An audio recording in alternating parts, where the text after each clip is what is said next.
Som Esther i Clara, som alumnes de l'IES Serradita. Vam començar la mediació fa gairebé 3 anys.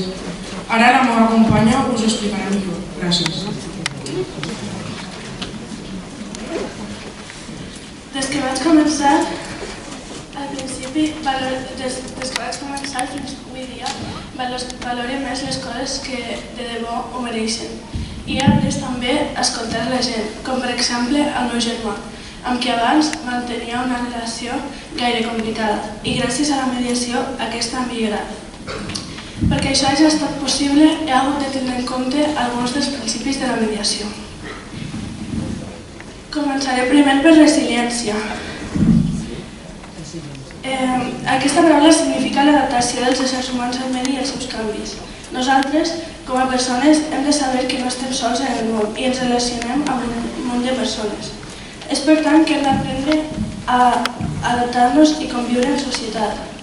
En els centres educatius també som una comunitat que cal mantenir perquè hi hagi el menor nombre de conflictes possible. Per això estem els mediadors, per ajudar a que les persones implicades troben una solució als conflictes. D'aquesta manera, obrim un camí d'oportunitats a que tots troben una altra forma més pacífica per conviure en harmonia. No hem de tancar les portes a altra persona, ja que no ens agradaria que ens les tanquessin a nosaltres. Hem d'afavorir també la comunicació entre iguals, entre nosaltres. Per a una bona comunicació cal ser positius. Mai tindrem una conversa favorable si estem a la defensiva. La positivitat ens pot ajudar a expressar-nos millor i també a entendre objectivament a l'altra persona.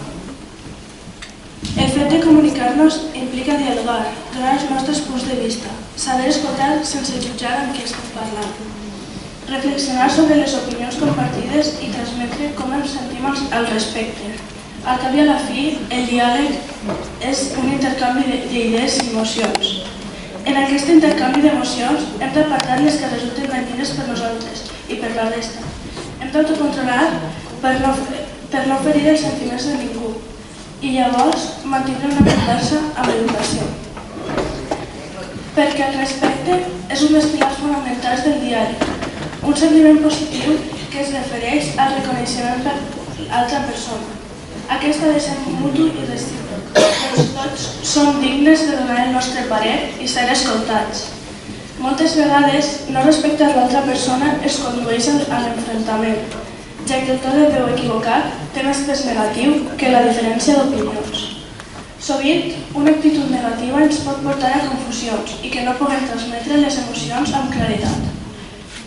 D'altre mode, si adoptem una postura correcta, podem donar pas a uns acords portats a terme per les parts implicades.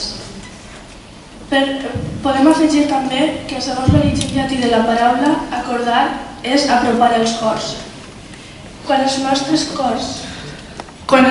cors s'apropen, podem percebre amb exactitud els sentiments de l'altra persona i respondre d'una manera més apropiada. Per tant, resulta més fàcil ficar-los en l'altra pell. Aquest terme es sol anomenar empatia. Si desenvolupem l'empatia, a la vegada afavorim la cooperació per tal d'assolir uns objectius que satisfacin les necessitats d'un col·lectiu.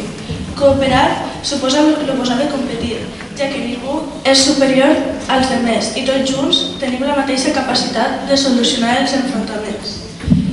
Saber solucionar els nostres conflictes també implica ajudar a solucionar els de la resta. Hem d'aprendre a obrir la ment i els sentits per descobrir que de vegades les solucions poden ser diverses i, sobretot, totes vàlides. El resultat de la diversitat d'opinions pot donar lloc a un compromís entre les parts, és a dir, saber comprometre's a acceptar el punt de vista oposat, encara que no hi estiguéssim d'acord. L'acceptació és una forma de relacionar-se amb els altres, de manera que no es menyspreïn altres criteris. Cal tindre en compte que la col·laboració entre els companys és també un element important, doncs és ben cert que, com solem dir, 3 caps pensen millor que un. El companyerisme s'emplea per definir la bona comunicació, harmonia i cohesió amb l'entorn.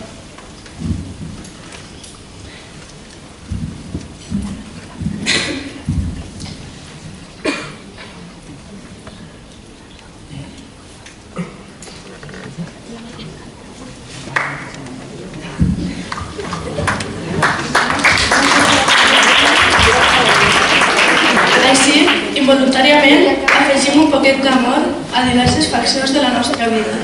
Aquest sentiment és molt important perquè ens impliquem per fer les coses el millor possible. Per la qual cosa és un terme a tenir en compte per tots, ja que ens anima a prendre nous reptes i aleshores a complir els compromisos presos. Parlant d'amor, no cal oblidar l'amor propi, l'autoestima, ja que la persona que no es valora a si mateix no pot valorar qualsevol altra cosa. Tant és així que l'amor propi regula l'amor cap als demés, fent l'amistat amunt i adonant-nos que vivim en societat.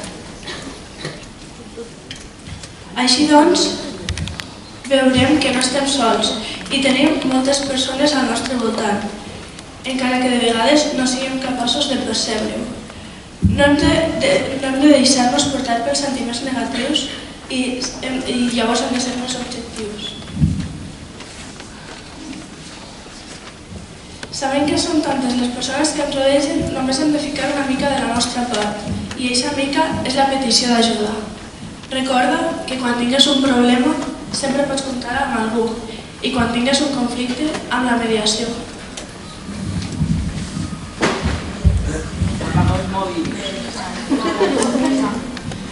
Sol·licita mediació.